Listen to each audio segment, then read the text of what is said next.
Se liga só, seja muito bem-vindo, seja muito bem-vinda a mais uma aula.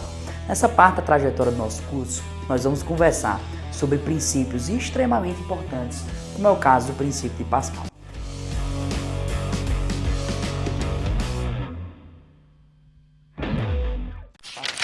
O que a gente vem estudando até agora nada mais é do que princípios hidráulicos, né? Nós vamos falando de fluidos. O que é que são fluidos? Eles são líquidos ou são gases. E eles têm características principais. Uma dessas características principais é a pressão.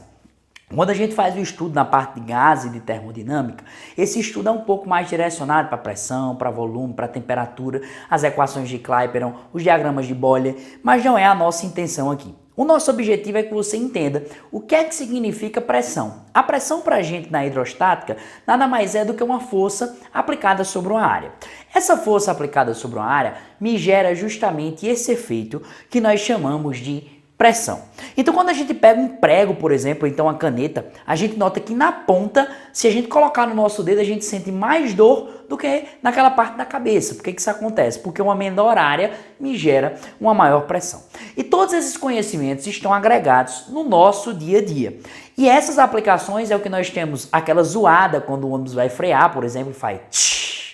Também tem aquele som que acontece nos freios hidráulicos ou nos elevadores hidráulicos, tá? Que nós utilizamos para levantar os carros e os automóveis nas oficinas, que também é utilizado nos ônibus para elevar as cadeiras de deficientes. Inclusive, já foi uma questão do Enem esse tópico das cadeiras voltadas para os deficientes.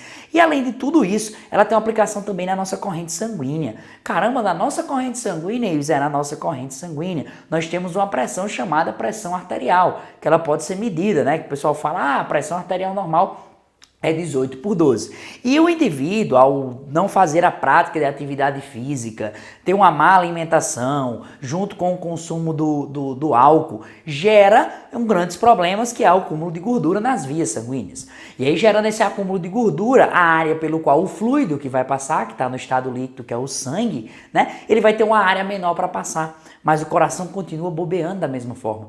Então, como ele vai ter uma área menor, a gente tem um aumento de pressão. E isso aí causa uma situação, um problema que a gente chama de hipertensão, né? Então, tá tendo ali uma hipertensão. Isso é simplesmente aplicado no nosso dia a dia e também no nosso organismo. Ives, o que é que significa esse princípio de Pascal? Bom, não sei se vocês já passaram por isso, mas acontece direto quando a gente compra uma pasta nova, né? A gente abre a pasta de dente, aperta ela e aí ela sai para todo canto. Ou então, com aquela pasta já tá velhinha, a gente vem ali, né, passando a nossa escova de dente no finalzinho para poder empurrar ela. Pascal fez uma afirmação fantástica que vai ser utilizada aqui nessa nossa aula de hoje. Ela diz o seguinte: o princípio de Pascal diz o seguinte: a pressão exercida em um líquido, tá? Ou em um fluido, mas a grande maioria que a gente vai tratar aqui é um líquido, em equilíbrio, se transmite integralmente para todos os pontos. O que é que significa? Vamos analisar o fluido, tá? No estado líquido, que é a pasta de dente, por exemplo. Na hora que eu aperto um canto daquela pasta de dente, automaticamente o fato de apertar em um determinado local vai fazer com que aquela pasta de dente saia ali pela região da tampa. Isso é facilmente visível de acontecer. E aqui a mesma coisa vai acontecer, tá? Eu coloquei uma bexiga, tá? A bexiga é um balão de festa, algo do tipo. Ela tá cheia d'água, tá? E aí a gente nota que essa parte de água aqui, ela vai vazar, né? Ela vai vazar tanto para cá, quanto para cá, quanto para cá, quanto para cá, quanto para cá, e assim sucessivamente. Então, onde tiver, né, buraco na nossa bexiga, vai sair, né? E se aí, eventualmente, isso aqui a gente representa como sendo uma pressão, eu começo a empurrar aqui esse cara que a gente chama de êmbolo, tá? Ó, eu começo a empurrar esse cara aqui, o que é que eu tô fazendo nesse momento? Eu tô exercendo aqui uma força, tá? Essa força, que pode ser de 10 newtons, 20 newtons, 40 newtons, enfim, qualquer valor, mas é uma força aplicada sobre uma área.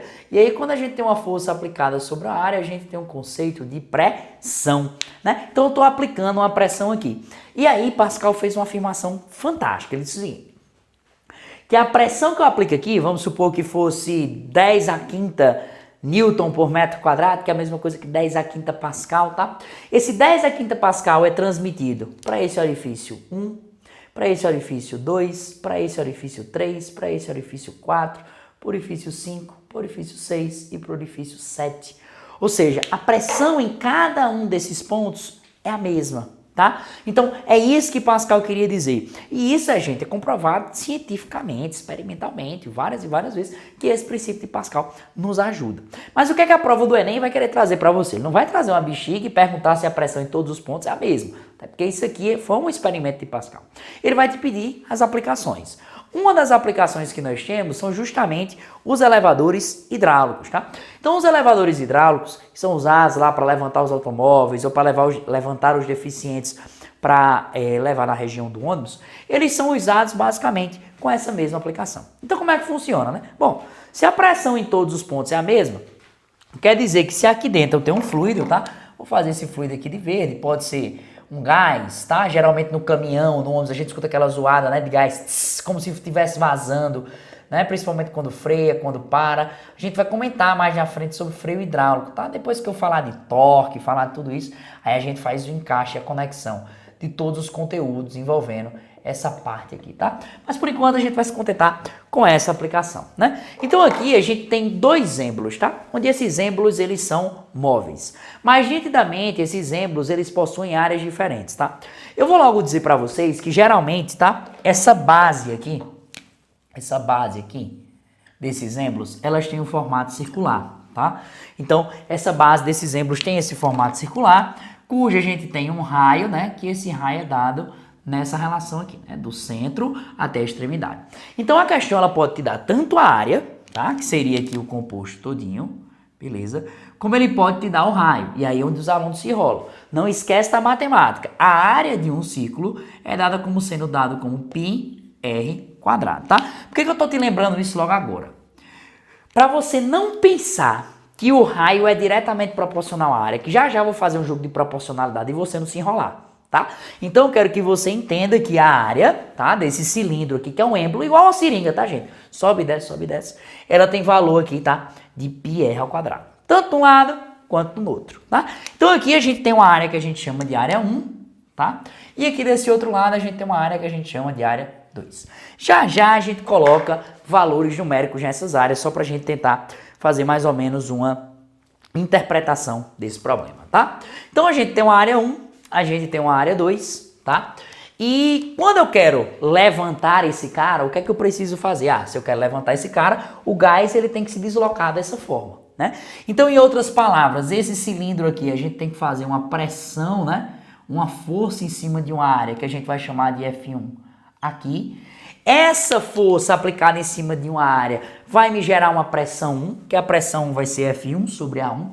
E aí essa área vai ser transmitida, essa pressão vai ser transmitida integralmente em todos os pontos aqui, sem problema nenhum, tá?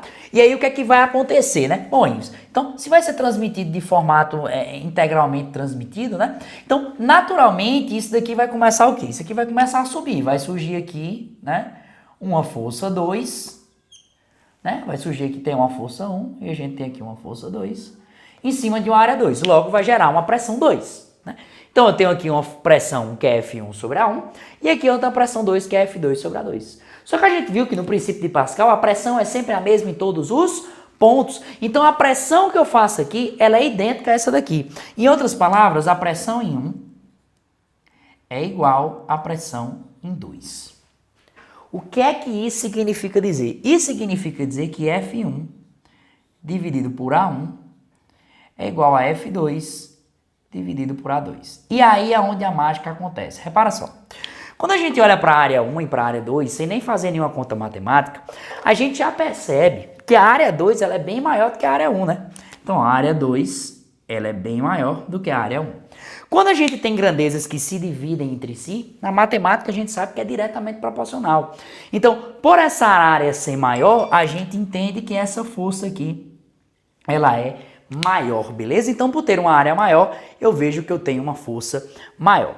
Ibs, então o que é que acontece durante esse processo? Bom, então uma maior área vai me gerar uma maior força. E realmente, para eu levantar um carro, eu vou precisar de uma maior força, né? Então, obrigatoriamente, eu vou precisar dessa maior força. O que é que vai acontecer, né? Bom, vai acontecer algumas situações de alguns dados que a gente vai precisar trabalhar aqui nesse momento, tá? Eu vou pegar aqui os dados que está aí em uma das páginas do seu módulo, tá?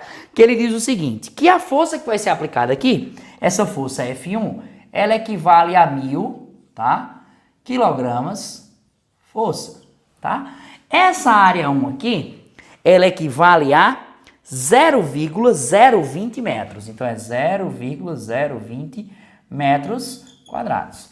Enquanto a nossa área 2, tá? A área 2 equivale a 2 metros quadrados. E a pergunta da questão é, qual é a força 2, né? Qual seria, na verdade, deixa eu ver aqui a proporçãozinha. Ah, entendi. Não, desculpa, não é aqui não, tá? Esse valor de 1000, ele é aqui em F2. Então, F2 tem valor de 1000 kgfm, tá? E a pergunta da questão é, qual é a força F1 em newtons, tá? Para que a força que está sendo exercida aqui seja 1000. Né? Então, pessoal, a gente vai colocar aqui nessa equação, tá? O que é que eu vou fazer? Eu quero saber quem é F1 dividido, né? A1 é quanto? 0,020. É igual. A F2, quanto é o valor de F2? 1000. Dividido por A2, que é quanto? 2. Aí, gente, é a estratégia, tá? Você pode fazer meio pelos extremos e sair resolvendo. Mas o que é que eu aconselho? Toda vez que você tiver equação, uma situação dessa diretamente proporcional, ela é equação de primeiro grau, tá? Então ela segue uma proporcionalidade. Devido a ela seguir essa proporcionalidade, o que é que eu imagino, né? Bom, quem tem a maior área tem a maior força. Consequentemente, quem tem a menor área tem a menor força. Então, se o que eu faço de um lado, eu preciso fazer de um outro, tá? Então, por exemplo, quando eu passo daqui para cá, tá? Eu passo daqui para cá. Para eu sair de 2 e chegar em 0,02, eu preciso dividir por quanto? Rapaz, se eu dividir por 10, fica 0,2. Se eu dividir por 100, fica 0,02. Então, aqui embaixo, se eu dividir por 100, eu estou te ensinando a fazer sem fazer o meio pelos extremos, tá? Se você quiser fazer, você faz. Se eu dividir daqui para cá por 100, daqui para cá eu também tenho que dividir por 100, porque uma área menor me exige uma menor força. Eu já sei que F1 é menor do que 1000, agora eu estou descobrindo quantas vezes. Então, se aqui eu divido por 1000, aqui também eu vou precisar dividir por, na verdade, dividir por 100, então eu vou pegar esse 1000 e também dividir por 100. E aí você faz a conta mais rápido, gasta menos tempo. E aí você resolve no menor tempo, dá tempo de resolver aquelas 45 de matemática, as outras 15 de química, as outras 15 de biologia, de forma tranquila, sem se estressar. Então, botou a equação, você já pode pensar assim, você não precisava nem escrever a equação, você podia fazer direto daqui para cá, ó. Então, se daqui para cá eu dividir por 100, quer dizer que daqui para cá eu também vou dividir por 100. Desenho um lado e o outro e faz. E isso é mesmo, então, 1000 dividido por 100 dá quanto? Rapaz, 1000 dividido por 100 me dá 10. Então, esse valor aqui vai me dar 10 newtons, tá? Então, a gente vai ter a força 1 sendo igual a 10 newtons. E a recíproca também é verdadeira? Se esse valor aqui é 10, vamos parar para refletir, né? Pronto, beleza, vamos lá. Se eu botar aqui 10, né? 10, newton não, tá, gente? Quilograma força, né? É a unidade, tá? Desculpa. Costume de colocar no SI, quilograma força. Pronto. Se aí é 10 kg força, né? Vamos parar para analisar. Rapaz, se é 10 kg força, você para refletir o seguinte. Daqui para cá, vamos fazer o inverso, né? Daqui para cá, eu tive que multiplicar por 100. Então, daqui para cá, eu multiplico por 100. 10 vezes 100 me dá quanto? Me dá um valor de 1000. Beleza, meus queridos? Então, é o seguinte, tá? É o seguinte. A gente vai... Eu tô tentando fazer um controle novo aqui do negócio, mas não tô conseguindo, mas acontece, né? Acontece. A gente vai encerrando hoje por aqui, tá? O objetivo principal da gente era apresentar essa ideia do princípio de Pascal, tá? A gente falou sobre pressão exercida, líquido exercido. Vamos fazer uma recapitulação geral, tudo que a gente falou aqui, antes da gente se encontrar no outro momento, né? Então vamos lá. O que é o princípio de Pascal? A pressão é exercida em todos os pontos de forma igual, tá? Então se aqui tiver 10 a quinta Pascal, em todos os pontos 10 a quinta Pascal. Uma das principais aplicações que nós temos são os elevadores hidráulicos. Ou seja, a pressão em cima desse fluido aqui no lado é igual à pressão em cima do fluido do outro. Então a pressão 1 é igual à pressão 2. Com isso, a força de 1 sobre a área de 1 é igual à força de 2 dividido pela área de 2. Quem tem a maior área tem a maior força, porque eles têm a mesma pressão.